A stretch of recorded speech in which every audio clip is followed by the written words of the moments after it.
Curiosity, any first-timers here tonight? Raise your hands, please. One.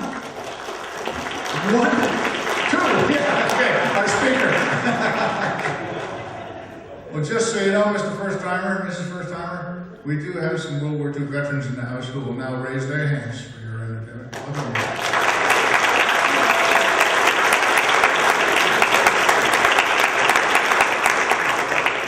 It's wonderful. They almost outnumber the rest of us.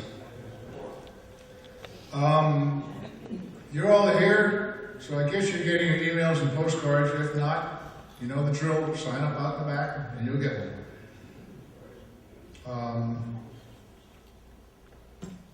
Out of curiosity, people ask me how many people are actually veterans of any kind that come to your meetings, and if would all veterans raise their hands. Wonderful.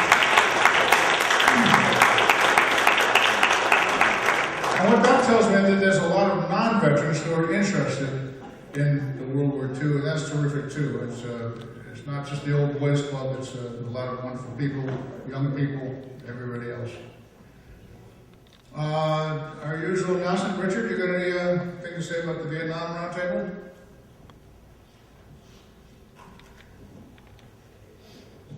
So Vietnam Roundtable meets next Thursday at 8000 Dairy Street. And we have a man from Homestown, Jim Ferguson. He's with the 23rd Division in Vietnam. So he's going to talk next Thursday. And then in September, Dr. Tom Davis here from a local well-known surgeon in the Hershey area. He's going to talk in September. And I wanted to let you know that I make 3 tubs of brownies. We have cookies and juice and coffee, and you can eat them at your seat. So we do you very well if you want to come. And then since Bill Jackson's in Cancun this month, he asked me to make sure that you put an extra 5 or 10 in the helmet for him to help him pay for his trip, because you know the cost of inflation. Might help him get home. Of course, if you don't pay it, he might not come home. Who knows? Ricky, you here? No, he's not. Ricky Holly? Okay, no announcements on the Civil War. Anybody else, Laura? Do you have any? Yes. Oh, of course. What a surprise. Of course, I'm the only woman on the board. Of course I have something to say. Okay, 2 things. First of all, Bill Jackson and free travel. He's not here because he's on vacation in Overcook.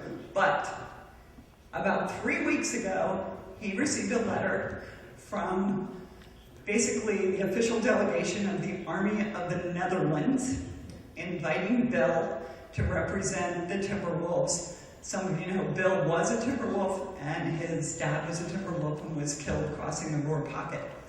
Bill and his wife Rosemary will be the guests for 10 days, all expenses paid, travel to celebrate and honor the 72nd anniversary of Operation Market Garden in September.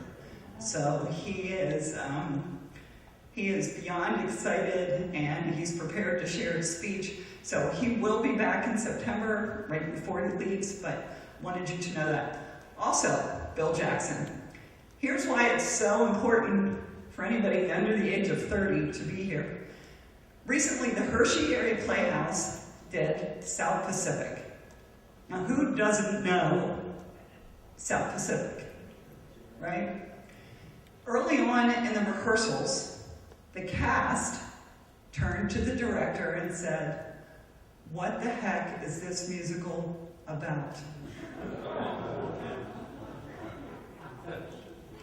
So the director called Bill Jackson and said, "Could you come over and give us a little synopsis on World War II?" So Bill went over and shared, and the cast, we went to see it, and I would say the average cast member was probably 25, 26. You know, so they're not fresh out of high school, but so important for this organization. You know, bring your kids, bring your grandkids, bring your nieces and your nephews when they can come. We know they're busy, because that's where we are right now. You know, 25 young people did not know what the heck is South Pacific all about. So. Great, thank you.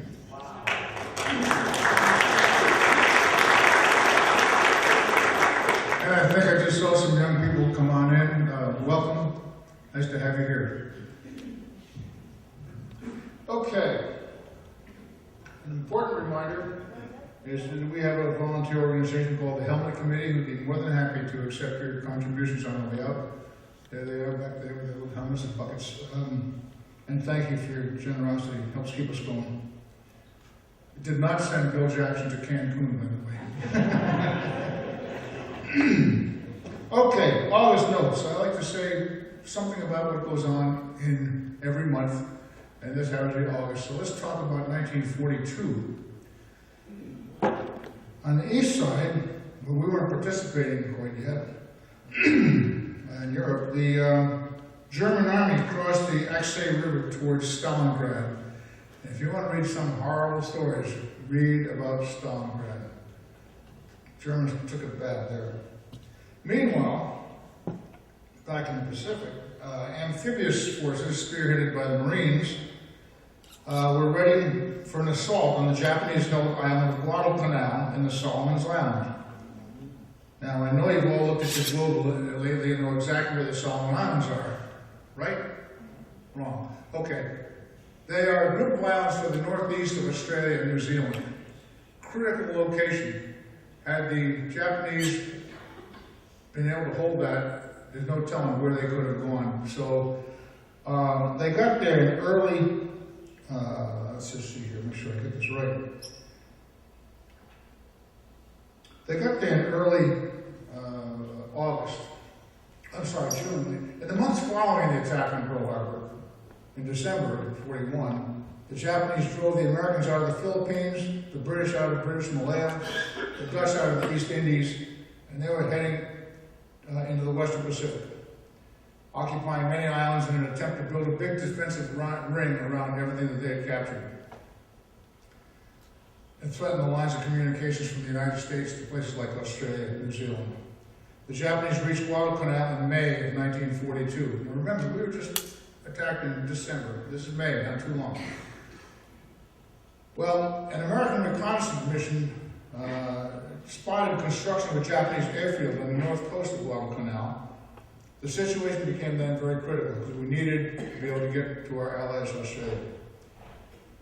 And the Japanese airfield represented a threat to Australia itself.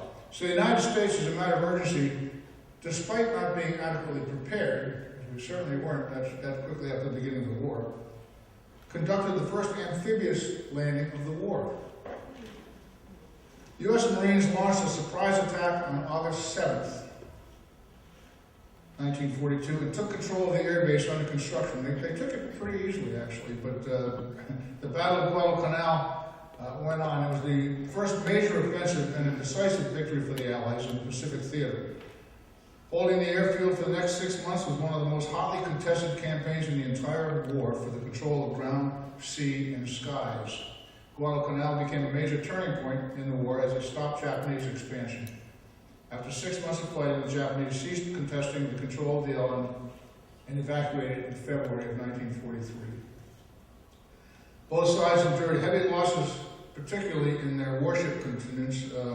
The Japanese, however, suffered a far greater toll of casualties, forcing their withdrawal by February. By the end of the battle, on February 9th, the Japanese had lost 2/3 of the 31,400 Army troops that had committed to the island, whereas the U.S. Marines and the U.S. Army had lost fewer than 2,000 soldiers, of about 60,000 deployed. The ship losses on both sides were heavy, but by far the most significant loss for the Japanese was the complete decimation of their elite group of naval aviators. Japan, after Guadalcanal, no longer had a realistic hope of withstanding the counteroffensive of an increasingly powerful United States. 2 medals of honor were awarded for gallantry on Guadalcanal. To date, I believe, the only Coast Guardsman recipient of the Medal of Honor was Signalman First Class Douglas Albert Monroe, awarded posthumously for his extraordinary heroism on 27 September 1942. He provided a shield and covering fire and helped evacuate 500 besieged Marines from a beach at Point Cruz. He was killed during the evacuation. If you read about him, you go and Google him and read about him, this guy was the real deal. He picked up machine guns, he ran into the enemy, he just absolutely destroyed a much stronger Japanese force so that the Marines could be evacuated. Following the Battle of Guadalcanal, the Medal of Honor was also awarded to a Sergeant John Basilone. He was the only enlisted Marine to receive both the Medal of Honor and the Navy Cross in World War II, the latter for heroism on the first day of the Battle of Iwo Jima, on which he was killed in action. Read about him too. It's phenomenal, phenomenal. The heroism, you just can't believe it. So that's my August notes. I'll turn it over to Charlie Lloyd to introduce our speaker for tonight and tell you about what else is coming up. Charlie?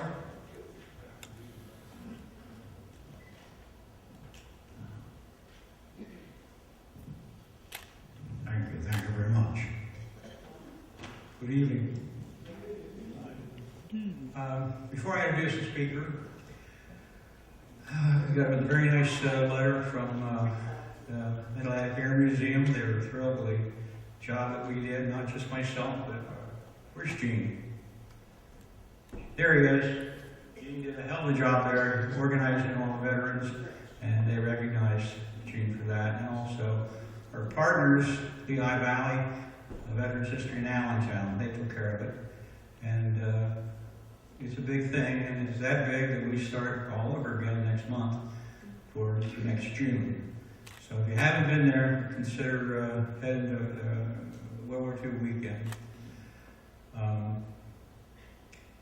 Excuse me. Harold Billows here. Yes, I've already picked on him once. I'm going to give him a little break and then go from there. We have speakers up through November. Didn't do December yet. We're always looking for speakers. And Joe, where's Joe? You just gave me a speaker tonight. There it is. And you were in New Cumberland? Did you work under Steve Bosan? Who? Steve Bosan, Colonel? Okay. And I don't see him here either. He actually was a commandant there, World War II, Korea, and Vietnam. And he said he would be speaking for us as well. Joe just gave me a name here, Chief Master Sergeant from Somerdale, Wally Myers, who would like to speak for our group. The reason I mention this is we get a lot of good leads from the people sitting out there. There's a lot more people than one or two people can meet. So we appreciate your support in helping us get the speakers. We have 697,000 vets, and they're leaving us 340 a day. When those memories leave, they don't come back. Our job is to find them and get the message out, as Laura said to the kids. So help us in that respect. Next month we have a World War II veteran coming in from Mays Landing. His name is Peter Fontencone, and he was on an LC-1, Landing Craft Infantry in Normandy. And he'll have a story to tell there. In October we have Ivan Backer, who was one of the 800 children that was smuggled out of the Nazi hell. And he landed up in England. His mother actually put him on a train and said goodbye. Never expected to see him again, but knowing that he would escape what was coming. So in November we have John Ridger, our Army Special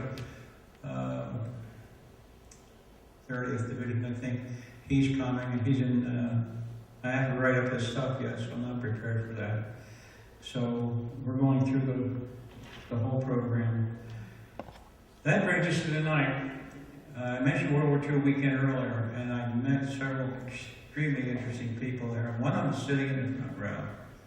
He's our speaker tonight, and I'm not going to spend a lot of time telling you his story. I'm going to let him tell you his story. Tonight we're honored with Eleanor. Please rise. Please rise. This is the better half of the team.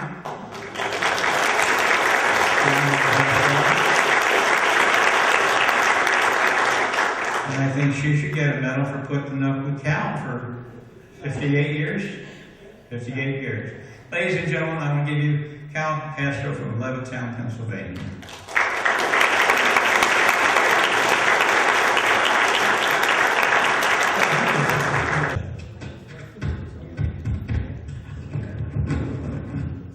Okay, can you hear me?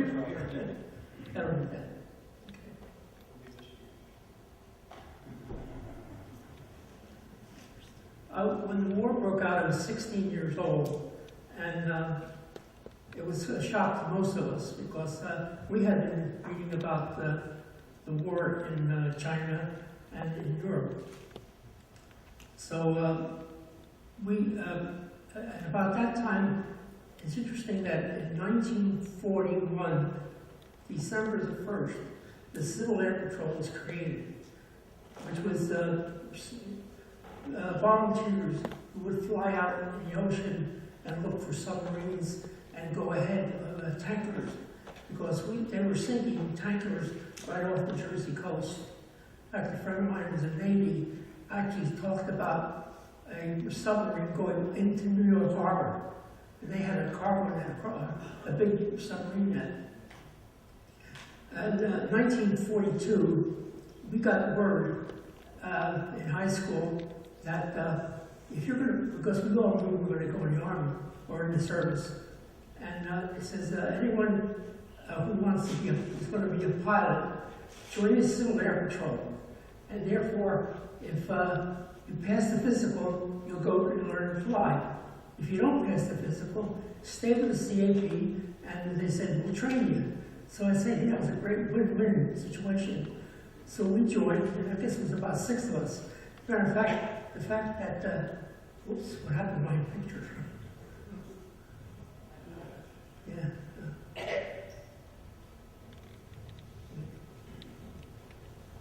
Hold on a minute. Okay.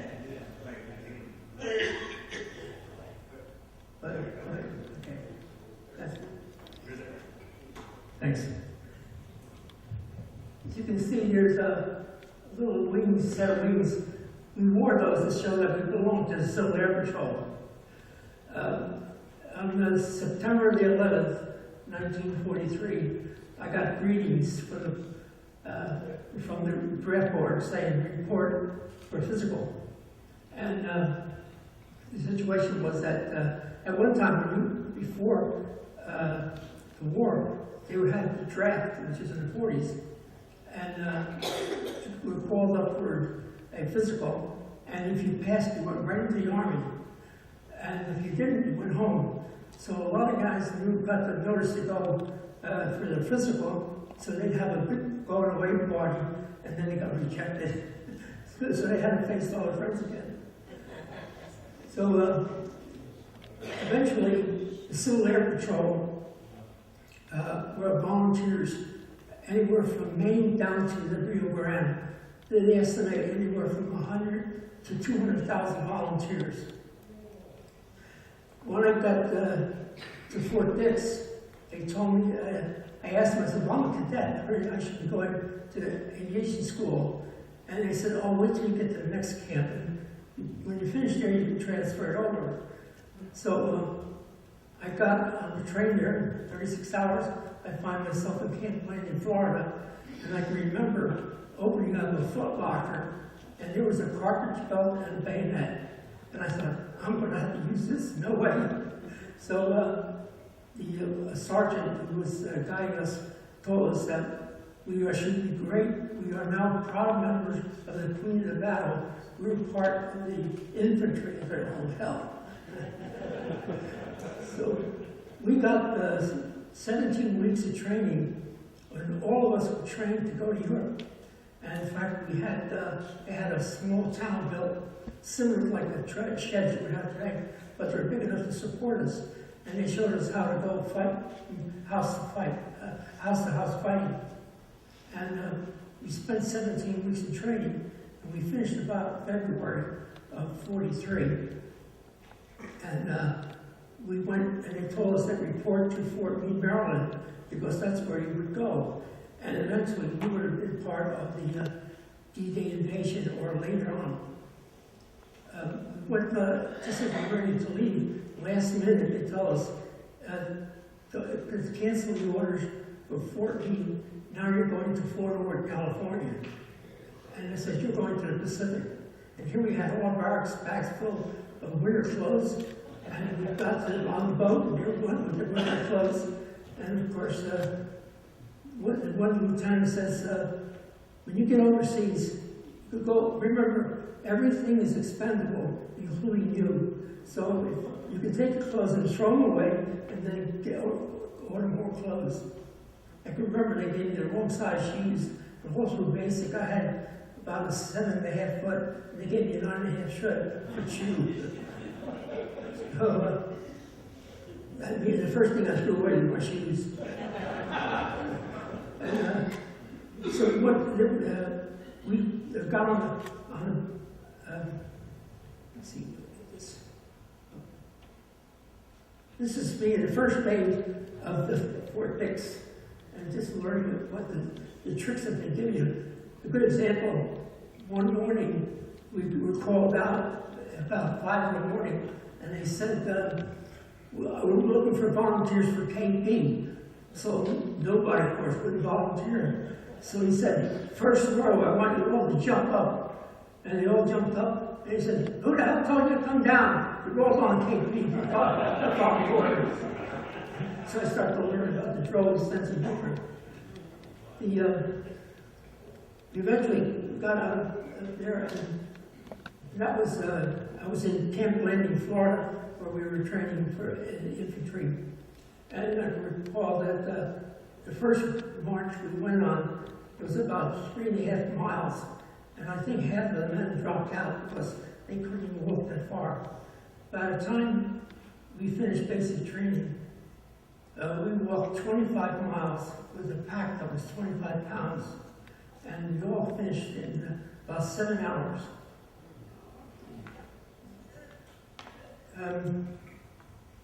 We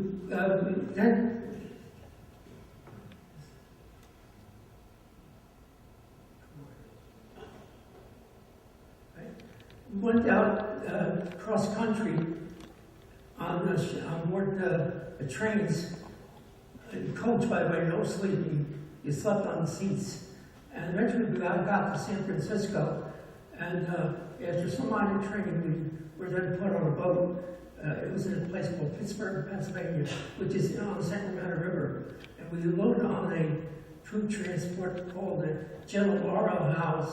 And we left San Francisco on March the 20th. And you can see, we left San Francisco up here. We went down, and by now, the equator is about here. We actually went below the equator and came back up again. And this is the tip of New Guinea. The reason why we went that way was because they were afraid of Jap subs, and therefore they were there.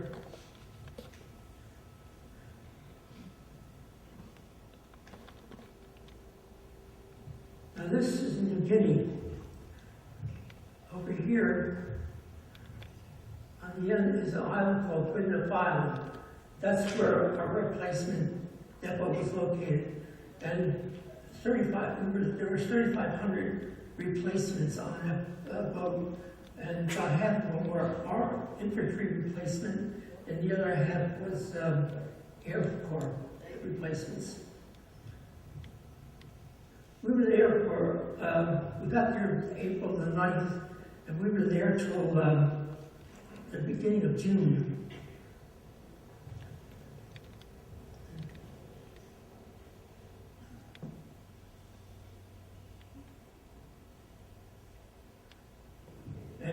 beginning of June, they put us on a boat, and we went from the Guadeloupe Island to this place called Finchhofen. That was, we were there for about a month, and around the beginning of, or at the end of June, we moved to a place called Atapi. It's over here. And we got there the 2nd of July. Apparently the Army had gotten information from the Japs. They had intercepted the radios, and they knew that they were going to attack a defense system that we had at Atapi. MacArthur wanted it because it was an airport. Because the problem MacArthur had was that he had the island hub about 200 to 300 miles, because that's about the range of the plane to fly. Whereas with the Navy had the carriers, they could go 1,000 miles. So there was an airport that they needed, and the Japs wanted to take it over. So I got there at July the 2nd, and I can remember there was a couple of thousand on the beach waiting to load up, and there was a long string of trucks. And for some reason or other, I decided I wasn't going to get in the first one, so I said, I was not going to hang out in the back and get in the last ones. Well, the column of trucks went out, kept going, they headed east along Atapi. And this is a close-up of Atapi, where the fences were. The airport was about here, and the main defense line was along here. There was to the further east, there was a place called WWII, and they estimated there was 55,000 Japs there. And our division, I was found out that I was assigned to the 32nd Division, the Red Hour Division, and I was assigned to the 126th Regiment. It just so happened that this was held back here in reserve. The 127th and 128th were along this main line of resistance. That main MOR was along a river called the Adrenaline River. The river wasn't very wide. I think it was maybe 100 yards wide and only about waist deep at the most. And on July the 10th at midnight, 20,000 Japs hit the line.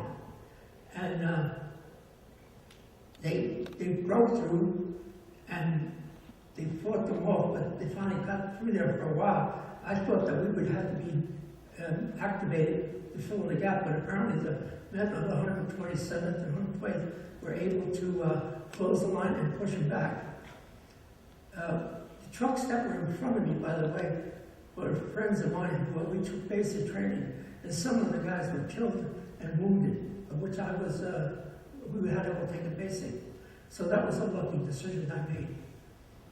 And we stayed back there, so we had no problems. In fact, we would go out on patrols every so often to see if any Japs had gotten past, because those jungles were unbelievably heavy, thick, and it was very difficult to move. The only easy way you could move really on those islands was along the beach. There were some trails, but not many of them. It took a while to round them all, the Japs. It took almost all of July. And finally, by the end of by July, early August, they pulled us back to this. We were along this river, the Nietzsche River here somewhere, and we were pulled back to this area. So we had emplacements there. And we had pillboxes with a lot of barbed wire to protect that airport. I can remember I was assigned to a pillbox, and I was given a special modified machine gun that was twice the fire rate of a normal machine gun. It was an aircraft machine gun. And we were standing on top of the pillbox. The first sergeant, my platoon sergeant, and my squad leader were all talking about the field of fire that I would be taking. And we're talking, and all of a sudden we heard a thud. And we looked there, and here a mortar shell had landed at our feet. Apparently the weapons were zeroing the mortars, and they forgot to take the safety pin out. Because if we had taken a safety pin, I wouldn't be here today. Because you talk about 3 guys in there, we broke some records, we all wound up down inside the pillbox until we got it cleared away. And so most of the duty was there was pretty nice. Every day we would fall in with information, nice clean fatigues, and they would have us go unloading ships. Well, we all wound up being stevedores. Well, you can imagine that temperature in the tropics in those steel decks. There must have been over 120 down below there. In fact, we used to strip down to our shorts just to be cold. And so we know there was sort of an unwritten rule among stevedores that if a box breaks, it's yours. So when we would look at the boxes and would find that somebody would find, oh, Hershey's. Look out below. That would come. I'll tell you, they're awful because they were tropical Hershey's, and I think they're half wax. But if you ever chew on a candle, that's what it tastes like. And then they found cigars. Look out below, there comes another bunch of boxes. So we gathered up the cigars and we stuffed them on our fatigues. And so I can remember when we were getting off the ship, we had to go past the MP, and he could see these bulging fatigues. And he said, okay, you guys are okay. So, well, everybody was smoking cigars there, including the natives. We traded off with them. And we also had, I remember we had a couple of funny guys. And one guy, I remember, we used to call him P-38. And P-38 was called because he was talk crazy. I mean, real wild things. He would say that, like he would say, someday there's going to be planes flying faster than sound. They'll be before you can hear them. And there's going to be boats going on for years with a thing energy from Mount Tonga Islands. And we say, you're crazy. So, but he was, then he started to really get crazy. He started saying he was General MacArthur. And one night, like after movies, all the non-convert congregated in the mess tent and had coffee. Well, old P-38 goes over there and he demands some coffee. And they told him, yeah, he says, I'm General MacArthur, I demand coffee. So they told him no certain words, but to go. About 2 in the morning, old P-38 gets up, goes over to the battalion commander's tent, wakes him up, and he tells him, I'm General MacArthur. I want to tell you to give the Japs a warning, because if they don't surrender in 48 hours, I'm going to drop a hydrogen bomb on them. Now, for those who don't know, the first hydrogen bomb we made was 10 years later, in 1954, and this is 1944. Next morning, last thing I saw P-38 between 2 MPs in the Jeep, and that was the last I saw him. A few years later, I guess back maybe 1970, I happened to get a hold of the phone number of my first sergeant of our company. And so we got to talking, and eventually we got to talking about P-38. And I said, whatever happened? He says, well, you won't believe it. He says, but they put him on a hospital ship to go back home, and he jumped over the side and drowned. And he said that years later, his mother sent a letter to him asking what had happened to his son, her son. And he said, I didn't have the heart to write to her. So we eventually, that was it. Eventually, at the end of about August, we were told that we were going on a special mission. Only our regiment is about 3,000 men. And we were going to assist the 31st Division. We were going on a mission to name an island called Morotai. It was in the Dutch East Indies. And it took us about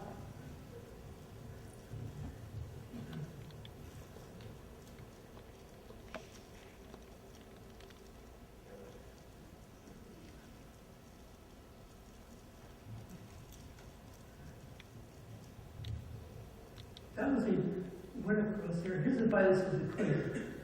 And that was the island that we landed on. What arrangement was that the 31st Division was going to land first, and we were held in reserves. And the following day, our regiment landed.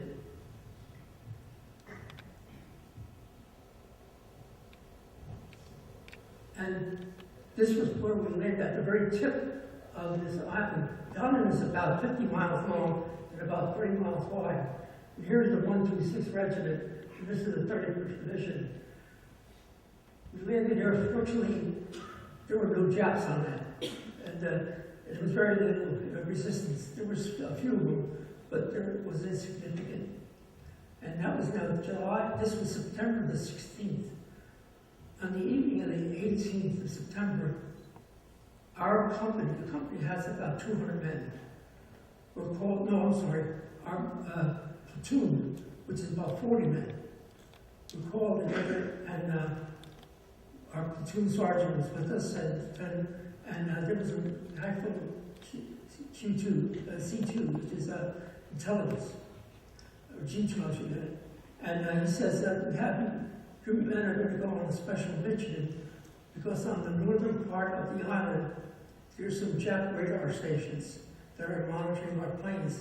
He says, we're supposed to go up there and blow that station up and set up our own. And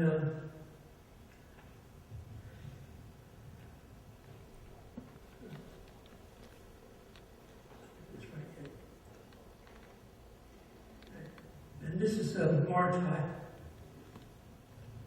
And we left there and went all the way up to the top, that place called Something Point. Oh, and then the officer said, by the way, he says, now remember, there's only 40 of us. He says, we anticipate that there are 3,500 Japs up there. 40 against 3,500. And he said, oh, that's all right. He says, they're only service troops. We said, like, hell is going to make a difference. But, so we boarded a modified LCI,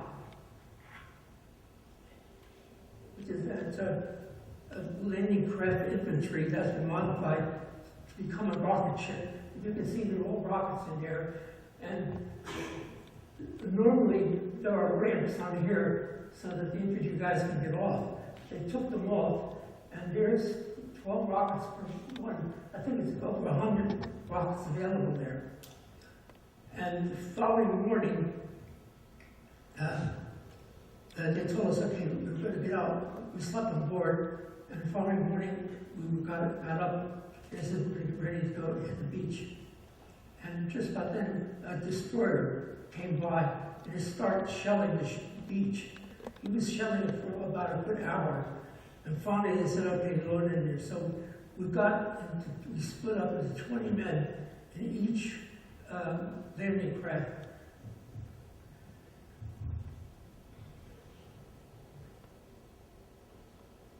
And this is how the landing craft looked like. And I can even remember, I was standing right there, waiting to land. And of course, our hearts were in our mouths, and dry mouth, and you could hear your heart beating, anticipating. And suddenly the landing barge went aground. And so we said, the beach. The ramp dropped down, and there we are, we're 100 yards from the beach. And we're left there to waste the water. And we all had to climb out and wait in there. And the only thing that kept going through my mind, I remember about a year earlier, the year before that, the Marines on Chihuahua had the same problem. And they were massacred going in. And I thought, oh, we're dead. And we're walking along, and nothing happened. So we finally made it to the shore. And we got on the shore there, we were all standing along the beach by the undergrowth. This was like a coconut grove that the Japs had set up. And we're all standing there wondering who's going to make the first move. But a rooster come flying out of the brush, scared the hell out of us. We all hit the ground because we thought there was some kind of Jap trap. So we walked in and we only found a path where we could find. And we could find there was food still cooking. that the Japs, because they took off into the jungles. And interesting thing about a couple of years ago, I Googled, and I always try to find out what's happening. Apparently they got copies of Jap documents, and here, up in that area, there was only 100 Japs. And it said that they were instructed to make it look like there's a lot more there, so they dug a lot of holes and things like that. So they were good at it. And so we started to make set up a perimeter, the 40 of us, and I can remember the first one because I carried a BAR. That's an automatic rifle that fires about 500 rounds a minute. It weighs 19 pounds. The ammunition weighs 13 pounds, and I carried all of that. And I weighed like 140 pounds at the time. And so because I had the automatic rifle, I was stationed on the beach, and I cut a fire path so I could see if there was any Japs coming. And because usually that's where they attack, is on the beach.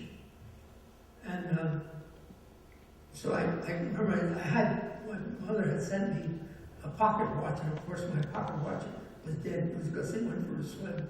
So that was done. So Nitzel and I shared a foxhole, and during the night, whenever I got sleepy, I'd wake up Nitzel, and Nitzel would wake me up. And so I'm sort of half dazed, you're sleeping and dozing, and all of a sudden I saw a Jap helmet pop up.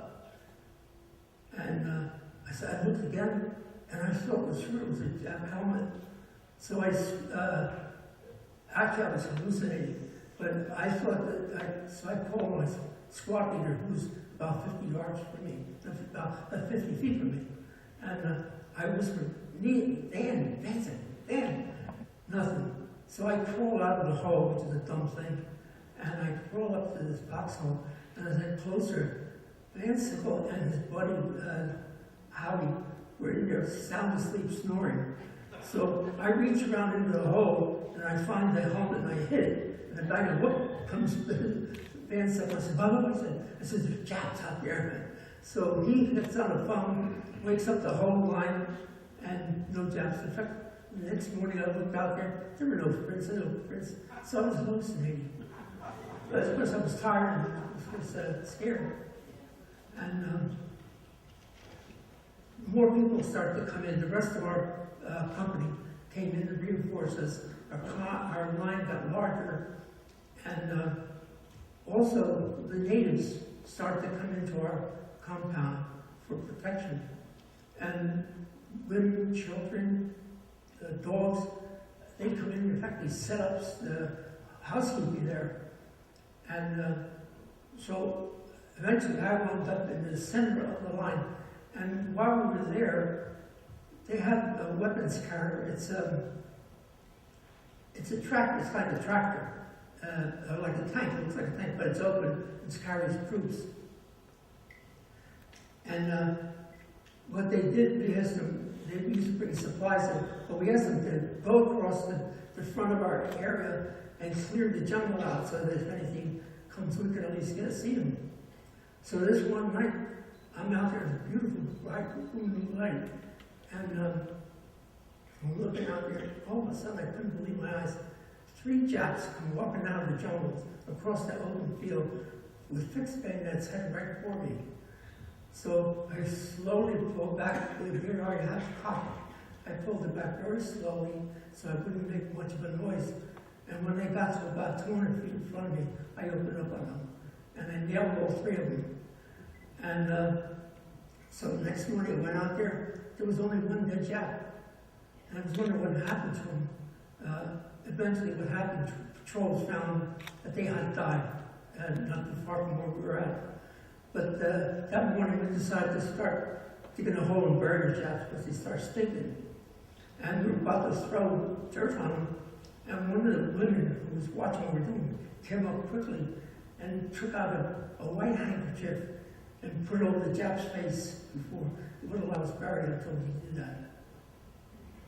And we sat there for a while, a few more weeks, and started to become hungry on each day. But one night there was hardly any moon out. It was kind of dark. And I'm sitting there in my foxhole, and I could hear a crunching in the leaves in front of me. And I said, oh, those buggers are crawling up on me now. So they're getting closer and closer to me. So I pulled back my BAR to set it, and it jammed. It wouldn't go forward, it wouldn't go backward. The noise is getting closer and closer, and I'm starting to sweat. And I had practice taking it apart, blindfolded. So I took out, the way you start taking it apart is you use a bullet to help you as a tool. And once I turned, because the BAR was on its side, there was a pin that holds the linkage, and there happens to be a hole in the housing. Well, the pin had slid out part way. So once the bullet found it, it pushed it in there, the bolt slammed forward, and the sound stopped. And then I looked over the edge of the foxhole. There was a possum. I thought I was going to have to change my underwear. So, we left there, and so they said, okay, we've got to go back and join our battalion and regiment, because by this time, the Americans had landed in the Philippines on Leyte. This is October, the middle of October. So we're down, we join, and we start getting familiarization with different weapons and trying different maneuvers and tactics. So they finally put us on a troop transport to Fayette. It left Leyte on November the 10th, and we headed north. And by the way, when we were at the northern part of the Soviet village, there happened to be a reporter with us. And he took our names down, and actually there was a blurb in a local newspaper saying that Salvador Castro was one of the few men who were within the closest men to the Philippine Islands. We were 300 miles from the tip of the island. And so as we went on, so we're heading north to the Philippines, and we finally got past Mindanao, which is the southern part, and as we got closer to Leyte, they sounded as general quarters. And so we all went down below, and we could hear them firing because they had a 5-inch gun cannon on board. Like we hear that firing every so often. And suddenly we hear a tremendous amount of firing on the decks, and then there was an explosion. Then they sounded the all clear, and we came on board on deck. The sailors told us a kamikaze plane was heading for our ship and was going to hit us. And fortunately, when they hit him, it exploded and it hit the ocean. Fortunately, we saved us. We got to Leyte on November the 14th, and we had to transfer to landing barges because the ship couldn't get in close enough. And we got on Leyte, and they started to put us on trucks, and we were heading up to the northern part of Leyte. And as luck would have it, all the regiments immediately went into combat, relieving the 24th Division that had been there since the 20th of October. So, and then we found out that our battalion, which is about 1,000 men, which is part of the regiment, our battalion was going to be held in reserve, another one of my lucky days. And we were sent to the northern part of Leyte, on the Karagari Bay, as it's called. And so it was pretty nice. We had to wait, but all of a sudden, we started to get shelled by the Japs. And they were firing mortar shells. And the one thing about it is you could hear them coming in. You could hear it's like a flutter. And so we would hear that fluttering, and we'd all dive on the ground, jump in the foxholes, and whatever we did that, and then go back to what we're doing. One day I happened to be, I was looking at the beach, and I see my friend, Dutch, was talking to, Dutch and another friend, another guy, was talking to a Filipino. And I looked closer, and here I could see the Filipino was holding a chicken. And so I went over and I said, Dutch, what's going on? He says, well, the Filipino won't take money for the chicken. And he says, but he wants a complete set of underwear. And I said, we don't have any underwear. And I said, I do. So I said, I got to set you. So I kicked my shoes off, dropped my pants, dropped my underwear, took off my shirt, and handed it over to him. And he gave me the chicken. And there I stood with the chicken in one arm, my pants in the other, and I was thinking, what did I pull? I didn't know those underwear. Those are government underwear. Eventually, then came Thanksgiving Day, and Roosevelt had promised all of us that we would have turkey, and sure enough, they had turkey.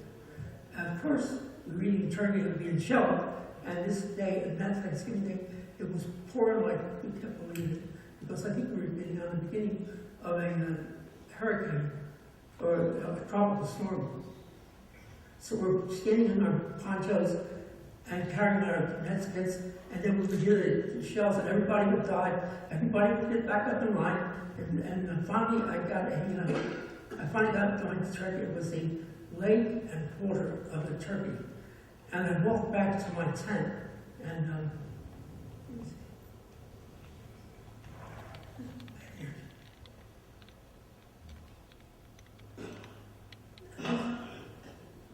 this is light tape.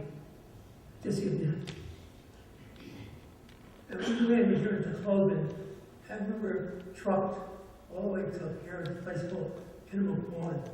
And eventually, we were told we were going to move out because there was a company out was surrounded, needed water and ammunition. So we were told to go and help them. Our company, I know our battalion, the whole battalion was sent out. And as we're getting ready to leave, getting our ammunition, a squad leader called us together. He says, according to the Geneva Convention, I have to tell you, if a Jap wants to surrender, you have to take him prisoner. But if you take him prisoner, you're taking him back to jail, to division headquarters. And there was as many Japs behind us as there was in front of us. So we got the message. No prisoners. And we started to walk out this distance, and I can remember we're going on the wall, and I could smell something bad. And I said, here I saw this dead Jap. He was inflated because he was breaking down, decomposing. And eventually we go along, and there's more Japs. Eventually,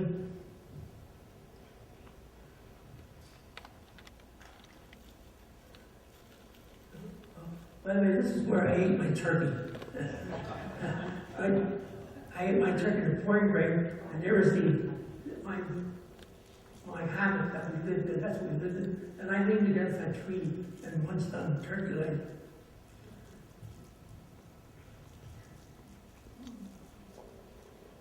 This is what typical scene we saw out there. I counted about 20 Japs here, dead ones. And it was a very common sight. After a while, I can remember when we first started seeing the dead Japs, I'd hold my breath. After a while, I stopped holding my breath. I couldn't hold it anymore. That's when I got very used to it. In fact, I got so accustomed to it that I remember we stopped to eat, and in order to practice to sit down, we take our helmet, put it on the ground and sit in the helmet. Well, I didn't even look where I was sitting. I looked, and here I looked to my right, and right next to me, about 3 feet away from me, is a dead Jap. And I could see his whole face was covered with maggots, and his arms were stretched out like this, and his knees were bent, and I could see his face was completely covered with maggots. And there I am, opening up the K-ration and munching on a piece of cheese. So as we got up and we started moving out, and we had to go a distance of about 3 miles.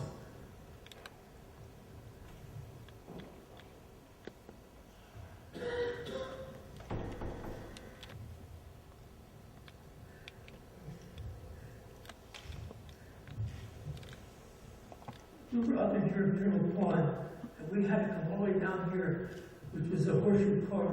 The road took a real sharp bend into a big horseshoe. That distance is 3 miles. It took us 2 days to cover that. We had to climb up and down razorback hills. They were so steep that you had to grab on the trees in front of you and then slide down the other side to get to the bottom of the hill. By this time, you had emptied your canteen, and you would fill it with water because there was supposed to be like a creek here.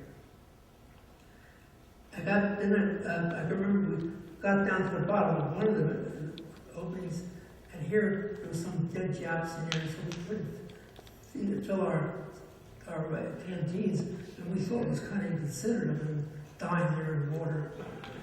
But I remember we were up on top of one hill, and here was C-47 that came by. They dropped supplies to us. We were up so high we could actually look down on the C-47. Here's the guys, they would just push the boxes of rations and ammunition out the door. No power system, they just crash and tumble and split open. And we would then go down and we started gathering up. And I can remember chicken, we had a guy named Chicken, he was usually a scout. And I remember before we were leaving, he said to us all, "Look around, boys, since there are some of us that are not coming back." So he was right. And so Chicken was it was near a creek, the Lacey River, and it was a fairly shallow creek, and apparently one of the rations fell down in there, and he sees his box, and he leans over, and he had put his rifle on a rock. He leans over, and he looks up, and here's a Jap picking up the other box in front of him. So he runs over to get his weapon, and by this time the Jap was long gone. They told us to go chase them, but we never found them. And finally that night, we were told to stop. It was getting dark, so we formed a defensive line and a circle. And I thought to myself, I'm not sleeping, I'm staying awake. And so that night, I got into a banyan tree. Banyan tree has big webs on it. So I sort of snuggled in there with my BR in front of me. And I said, I'm just falling asleep. And I remember hearing the sound. And I said, I got so light. Here I had fallen asleep. And this was morning. And I could see the people already moved around and getting ready to move out. We finally moved out, and we finally got to the Horseshoe Cove, the Horseshoe Road, and or hairpin turn. And this land around this burn was about maybe 100 and some feet, and all the vegetation was gone from it, from the continuous fighting that they were fighting for that hill. So we went out and took over some of the foxholes and set ourselves up. Now this would have been like, we started out December the 2nd, and then we got there December the 4th. So we found foxholes to get in, and during the night I heard a shot, and the following morning, the guy in the foxhole next to me, Lannister, was dead. He had gotten up to relieve himself, and somebody shot him and killed him. So that was one of the first guys killed in our squad. And so morning came, we started to get incoming. And this was December the 5th. And there was so I can remember, another friend of mine, Fallon, and I, we dove into a slit trench, the both of us, and we hid in there until all the firing stopped. They didn't send any more shells in, so the following morning on the 6th of December, they told us we're going to move out. Let's continue to go in for to try to save or relieve Company High. We took the lead, and we were moving about an hour or so, and all of a sudden we could hear grenades going off up in front of us. And for about 15-20 minutes, finally the Chicken comes back, the scout, and he says, "You know those grenades you've been hearing? They ain't ours." So he says, he pointed out, he says, there's a log, I can see a log that was about 200 yards from me, and he said, there's some Japs behind that. And so one of the platoon sergeant fired a rifle grenade over the Jap and hit a tree, and the grenade exploded and must have hit one because I could hear them screaming in pain. And so they told me to fire the BAR. So I blasted and dumped out 20 rounds at him in the area of where the tree was. And while I'm trying to load the next clip, I could hear some chatter because we were on the slope of a road, and the trail was along the bottom where the road was above us. That was Ormont Road. And as it slopes down, there was a river down the bottom. And so I could hear them jabbering, and all of a sudden I heard them popping up grenades. And they hit the grenades on the rifle butt to set them off. And he throws a grenade, they throw the grenade, I could hear it, and it goes off. And I look up to see, and I could see this one guy, like he was doing push-ups. And I was wondering why he was doing push-ups. He pushes, and next time he turned his head towards me, his face was gone. The hand grenade had gone off in front of him and blew away his head. And it was that as another grenade lands. This time it lands between me and Blackinger.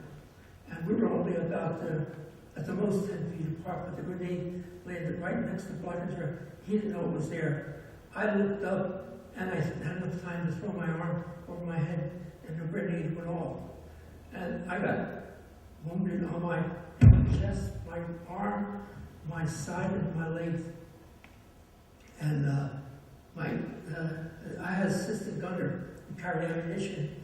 His name was Jimmy, and I said, Jimmy, and we looked at each other for reassurance. I said, am I okay? And he said, yeah, you're okay, Mike. He said, okay. No, we weren't okay. We were just badly wounded. Jimmy had a shrapnel went through his back, and it almost came out of his waist. And so I noticed that I couldn't hold my BAR. It was falling, blood was coming up because of my arm wounds. And I think I must have passed out because the next thing you know, I'm at the bottom of the incline. And I looked around, and there's nobody there. I'm by myself. And I'm thinking, I'm left alone. They must have thought I was dead. And I finally looked up, and I could hear them talking, and I could hear the first sergeant, Rosette, hollering out, pull back, pull back. And of course I heard that, and I followed the voices, and I remember scampering up the embankment to get back to my people. And I still have that dream. I'm going up that embankment, but I can't make it. And I keep screaming, and then I'm screaming, and I usually scream in bed. And I wake up with that. And so I finally got with my people, and our medic, Bummer, bandaged me up. And this was, he told us, they combined us with other guys. And I can remember was sitting there waiting to be moved out. And they gathered the wounded together. And then suddenly it started dawn us what had happened. And one guy starts to cry. And we all start crying. And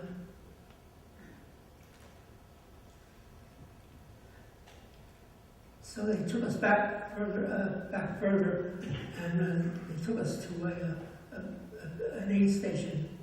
And there, it was getting dark by this time, so they had no sleeping, so we just laid on the ground and went to sleep there. The next morning, when they woke us up, they said, we're moving out.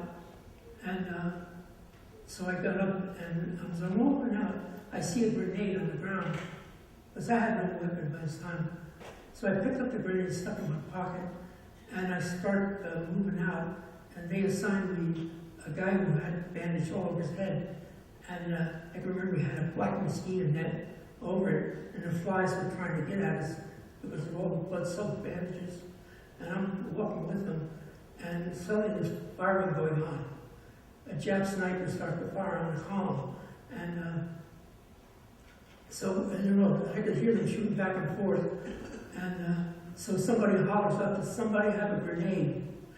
And I said, that was a divine. And so he said, decision. So I reached in my pocket, passed it up, it went off. And the guy said, okay, it's off here, so we moved.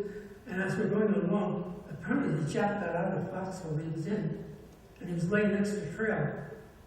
And as I'm going past him, I said, this SOB is still alive. So this medic comes over and says, oh yes, he reaches over and puts a bullet in his head. And he says, no, he's not. So we went on, and from there was nothing more. Eventually we got to the road where there was a truck. So they put us on trucks and took us back to what we call a management unit. And there they dressed my wounds, and I asked if I could get something to eat. So I can remember this medic gave me, I can remember, saltine crackers with cherry preserves on it, and hot cocoa, hot cocoa. And I put that down, I hadn't eaten for over 2 days. And so that went down and gave me a shot of whiskey. I laid down, I went out like a light.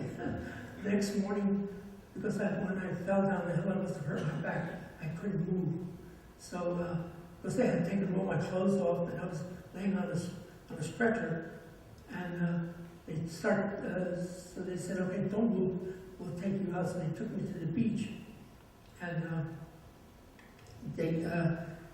I remember laying there waiting to be loaded, and this Filipino girl came over and asked me, would you like a sponge bath?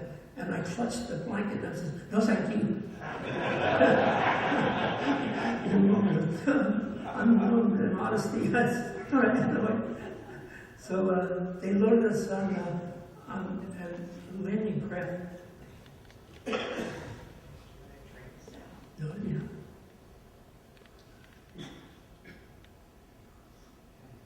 This is what they was too far. This is exactly what the landing craft looked like, because the hospital was about maybe 5 miles to the east, but the roads were so bad that it was easier to transport by landing craft. So they took me around to this major hospital. And interesting thing, I found out that in one of these hospitals, they told me that Lou Ayres was one of the aides there. I don't even remember who Ayres was. He was on TV as Dr. Kildare. He also was in a movie, All Quiet on the Western Front. And he was a conscientious objector. But they said, that's okay, you couldn't take care of the wounded. So that's what he did. And so they took us there, and he said that we can't take care of you here. He says, your wounds are in such a way that we're not set up to take care of that, so we're going to have to evacuate you. So they said that there's a hospital ship coming in, and we're going to put you on it.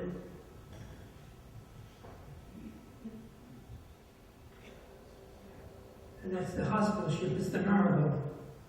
It originally was a cruise ship built around 1920 in Camden, New Jersey. And it was commandeered and turned into a hospital, into an Army hospital. Apparently there's a distinction between Navy hospitals and Army hospitals. And so it took us, and this was now about the 29th of December. So New Year's Eve, there was in the ocean, and I'm well from 1945 aboard ship. The only thing, I was so seasick I couldn't move. I couldn't get out of the bunk. Every time I stand up, I would start to want to throw up. So finally, after 4 days, we landed at a place called Hollandia.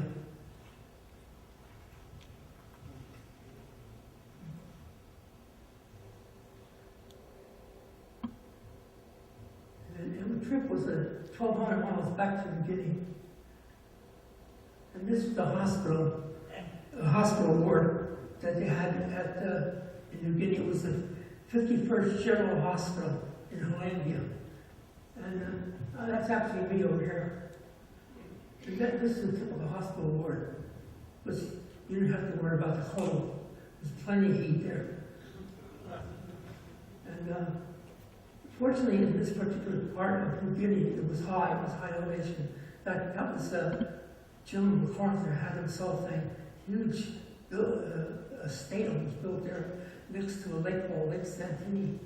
And it was because it was very comfortable in on that part of the beginning.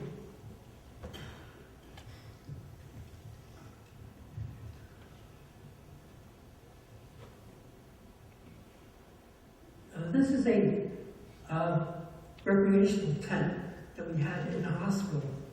And we would do craft work in there, leather, we did a leather belt and a wallet. And we're in there, and suddenly we hear this airplane coming over, real loud. And we all ran out to see what was happening, because we thought that he was going to crash. But he flew over the hospital low.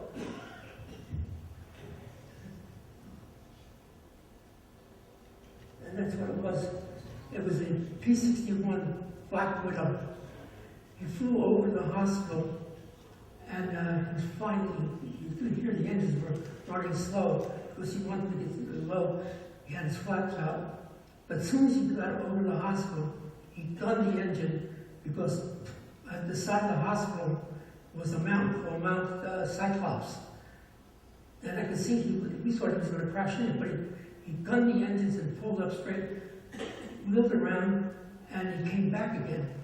And we said, what's going on here? So here he came over the second time. And we saw him go over then he did the same thing. He climbed up and missed the mountain. And this third time he came around, of course, everybody in the hospital was out looking. And he comes over, and as he's over the hospital, we wait for the engine to turn on, and they don't turn on. They stop. The engines quit on it. And of course, what he did, because he's ready to head right into the Mount Cyclops, he pulled up, and by pulling up, he stalled. And the plane just belly flopped right down in the jungles. And we found out that from the nurses in there, that there were nurses on board, and they were joyriding. The pilot was taking them for a ride and flying low over the hospital to show them the hospital. And interesting thing, years later I looked up on the internet why that wrote, and the official explanation that they were on a training mission. Yeah, sure. They had, I understand that these two nurses were sitting in the back on wooden boxes, it was like crates, because they hadn't quite had the seats or something. But the pilot, they all survived the crash, but the hill was very steep, the side of the mountain. And he crawled out to try to get help. Well, it was so slippery that he slipped and broke both his ankles. So he was rescued. And I understood it took almost a couple of days just to get the nurses out. And so it sat there until 1984. And the museum in Reading Museum salvaged it. And that plane you see there was the one I saw crash. And how I really got the story into it is that one year we went to Valley Forge, and we said, while we were there, said, let's go see the Eisenhower Museum. We got there, and here there was a lot of recruit reenactors. And I had a hat that said infantry, so immediately they grabbed me. And so they started asking questions about it, and I was talking to them. After a while, one of the park rangers came over and says, you know, we're having a meeting next month here with a bunch of veterans. Maybe you'd like to come. I said, sure. So I told my story, and in the audience was Sharon Michael. She wrote the book about this crashing of the P-61. And although in the end there, it wasn't about the nurses, they said, I think it was a mission, a training mission.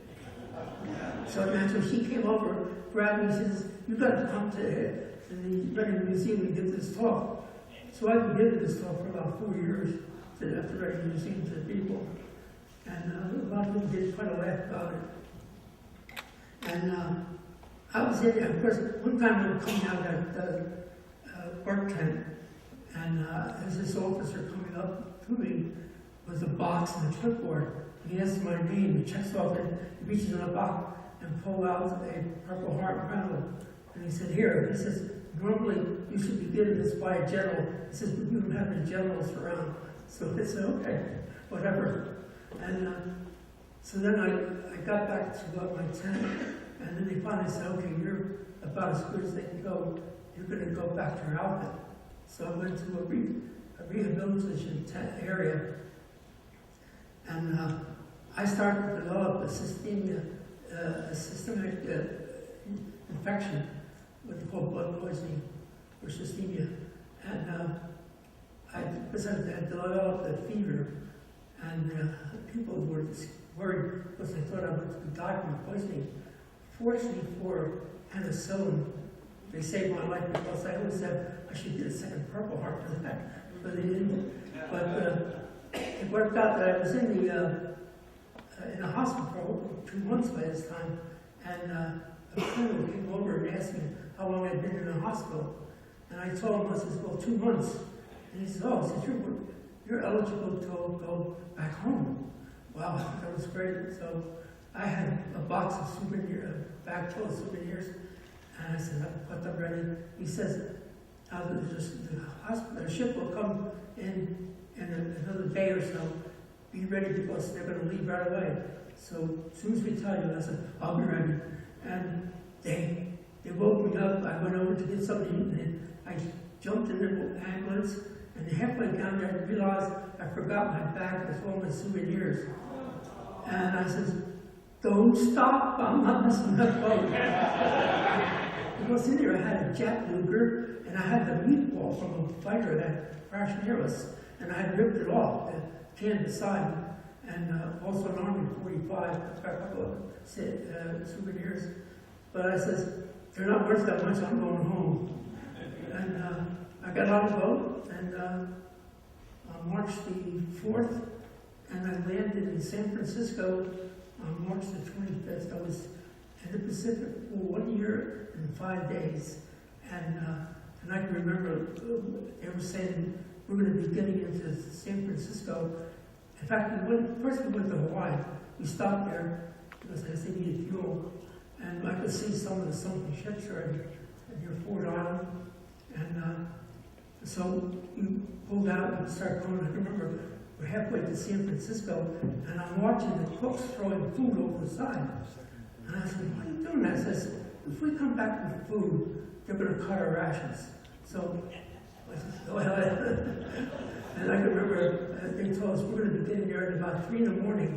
I'm out the bow, they're sort of pushing the bow, trying to heavy it up. And finally I could see the light over the San Francisco Bridge. And oh, that was a great sight. And I thought to myself, I was thinking how many guys didn't get on that boat. And I was in a hospital there in Presidio called Veteran General Hospital. And then I was shipped back to the East Coast. And I was in and out of hospital for a while. And eventually I got assigned to an MP battalion in Governor's Island, which is Fort J, which is at the bottom of Manhattan. And I thought, I'm going to be MP battalion, I'm going to be dragging drunks out of Times Square, no way. I said, I'm a cook. So it's okay. So I begged him. And I said to myself, I'll learn how to cook if I have to kill everybody. So I faked it away for a while, so I got through that, and eventually I got a notice, a report before this, and for discharge, I had 55 points, and because I was supposed to be discharged at the beginning of December, and in the middle of December, I was wondering why I wasn't being discharged. And I went to see the company commander. I said, how come I'm not being discharged? He said, because we need you because of your stripes. I said, you need these stripes? I said, you know these stripes? Take them. He leaned over that desk, and I could see fire in his eye. He said, I'll turn you the GD, the bird, and you go for another 6 months. I said, I'll stay. So I got my notice in about the middle of December, and on December 24th, I got my discharge. And I said, goodbye, Army. And that was my story.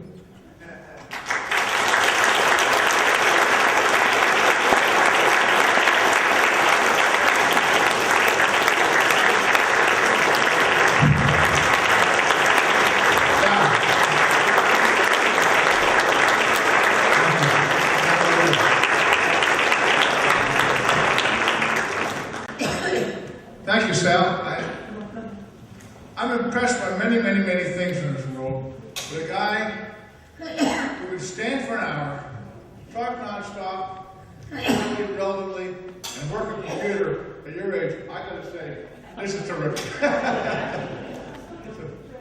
Thank you. Now, Charlie probably told you you're going to be handsomely rewarded for coming to talk to us, didn't he? Didn't he? He didn't? Well, here's your handsome reward. Great. Our World War II round table mug, which we hope Thank you.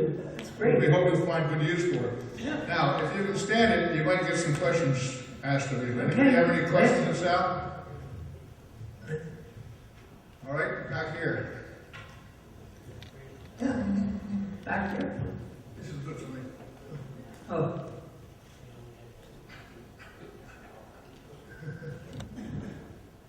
Taylor, and I was over in New Guinea about the same time that man was. But I landed at Oral Bay in New Guinea in September. I think it was 44. remember, where is Oral Bay? What did he say? Where is Oral Bay? Along the coast of New Guinea. I think it was the opposite Where was it? from where he was at. Okay, because I remember Oral Bay. Yeah. I'm trying to remember. It was, We were an artillery outfit. okay. And we were there the same time 11th Airborne was there. I don't know if you heard of 11th Airborne or not. We weren't connected with them at that time, but then we went to the Philippines in combat from January to June 45. Okay. And then we went, we released over 21 prisoners at Las Peñas in the Philippines in Luzon. The same day that the Marines put the flag up on Iwo Jima, but I had nothing against the Marines. They had it tough too. One of the things I want to, one of my missions is to explain to the world that the Marines didn't fight all the battles in the South Pacific. Most of them were done by the Army, believe it or not. The only reason why most people believe that the Marines were the only ones fighting out there is that when the war broke out, the Navy Department assigned, I think it was an admiral, his name was Morrison, and it says, you are responsible for documenting this war. So he got a whole bunch of movie cameras and gave them out, not to the sailors, but to the Marines. So every unit had a camera, so they took movies. So a lot of the movies you see is true facts, and those Marines suffered. They had a higher rate of casualties in the Army. But in the South Pacific, there was about 156,000 deaths. Of that 156, 50,000 was Army. About 36 was the Marine, or the Navy, and 20,000 were Marines. And in Okinawa, where there was a lot of fighting there, the highest, there was 12,000 killed there. Most of the casualties were the Navy because they were aboard ships sunk by the kamikazes. And there was, if I remember right, there was about 5,000 sailors, 4,000 Army, and about 3,000 Marines were killed on Okinawa. And the same, in most of the fighting, a lot of the places where there was fighting in the South Pacific, it was usually a joint effort between the Army and the Navy, or Army and the Marines.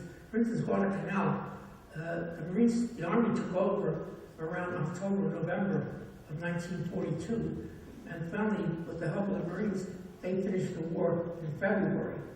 A lot of people never heard about the Buda battle, which our division fought. An particular battalion walked across the Owen Stanley Mountains. And in fact, there's a book out there, it's called The Ghost Mountain Boys, which tells about these men fighting in the South Pacific. And the Buda was a horrible, vicious fight. In fact, the guys who fought in that, I served with them, and they said that when they overran their positions, they killed every Jap they could find. It was so bitter fighting. So the Army did most of the fighting at the Marines. Thank you for your comments. Thank you very much. Anybody else?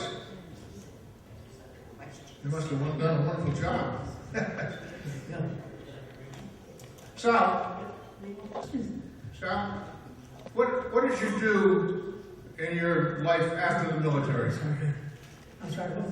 What did you do for your career? What did you do after Oh, the when I military? got out of the service, first I got married, and I also had start working as a draftsman, and then I went to night school and I studied engineering, and I went to Drexel. At that time, it was called Drexel Institute of Technology. It was all they taught was engineering, and I got a BS in mechanical engineering. And because of the type of products I was working on, a lot of them were medical equipment and pilot training systems. It required knowledge of electrical engineering, and usually they would team me up with an electrical engineer. So a lot of times we would get in a big discussion. They would say it's a mechanical problem. He said, no, I'd say, no, it's an electrical problem. And we kept trying to blame each other. So I said, that's it. I went back to school and I said, sign me up. And I got an electrical engineering degree a few years later. So now when they hired me, I got 2 for 1. Sure. I'm sorry. Oh, that's right. I meant to say that. What did I miss this on here? Anyway, and that's right. In about 2014, a legislation went through to award the Congressional Gold Medal to everyone who had belonged to the Civil Air Patrol during the war. And as I said, there was about anywhere from 100 to 200,000 volunteers, and they were only able to find 57 of us. So we all got a Congressional Gold Medal, and it's a great honor because there's a lot of famous people who got it. The first one was given to George Washington. It was given to the Tuskegee Airmen, Frank Sinatra, Bob Hope, Lindbergh, the Wright brothers. There's the only ones, Marion Anderson. There's a whole list. There's about 200 people. Well, every year they get it out. An interesting side issue of this is that a friend of mine when I was in high school, his name was Harry Ettinger. I found out that he was a German Jew, that his family got out of Germany just as they were arresting the Jews. So Harry's father took their family out and crossed the border into France and got out of Germany. He eventually wound up in New York, in our neighborhood, and he was in high school with me. I got drafted first, and then Harry got drafted later. And he was in a convoy in Belgium, heading towards the Bulge, where the fighting was going on there. And he stopped the convoy and called out his name, got him off of there. He says, you are going to be part of the Nuremberg trial, because he was a fluent German. So Harry went there, and of course he's waiting for the war to get over.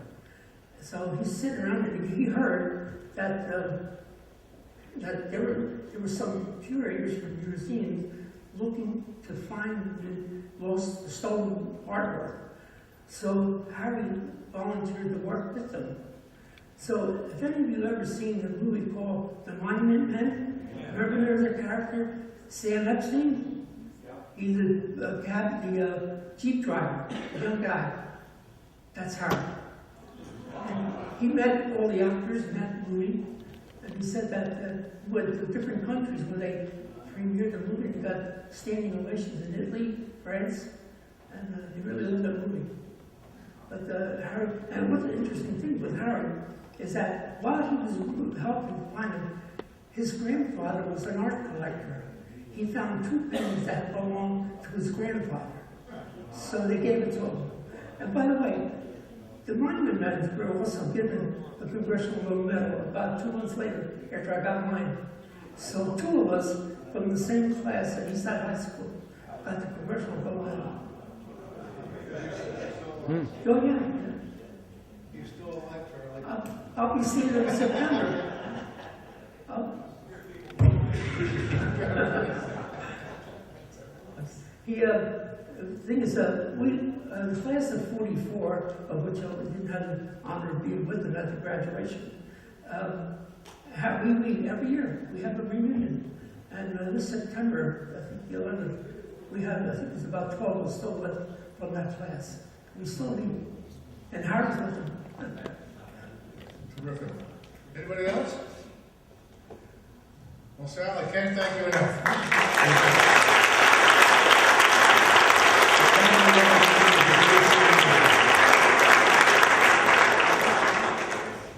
And no notes. Now, he's got a scrapbook up here with all sorts of memorabilia if you'd like to come up and visit with him.